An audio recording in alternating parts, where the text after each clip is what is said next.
नमस्कार, मी आचल न्यूज अनकटमध्ये आपलं स्वागत. पावतच्या ठळक घडामोडी.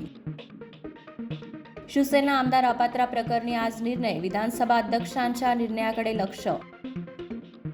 पंकजा मुंडेंना धक्का, वैद्यनाथ साखर कारखाना विक्रीस, 25 जानेवारीला होणार लिलाव. पंतप्रधान पदाचा मान राखायला हवा, मालदीव प्रकरणी शरद पवारांची प्रतिक्रिया. तब्बल 15 तासानंतर रवींद्र वाईकरांची ईडी चौकशी संपली, 17 जानेवारीला उपस्थित राहण्याचे आदेश. मुख्यमंत्र्यांच्या वर्षा निवासस्थानी महत्त्वाची बैठक, दोन्ही उपमुख्यमंत्री आणि रश्मी शुक्ला राहणार उपस्थित.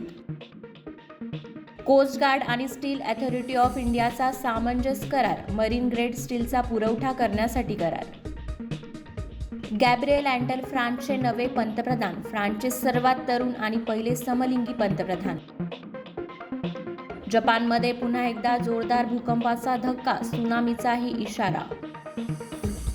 शाहरुख खानच्या डंकीची होते चांगली कमाई, तरीही रणबीर कपूरच्या ॲनिमलचा रेकॉर्ड तोडू शकलेला नाही.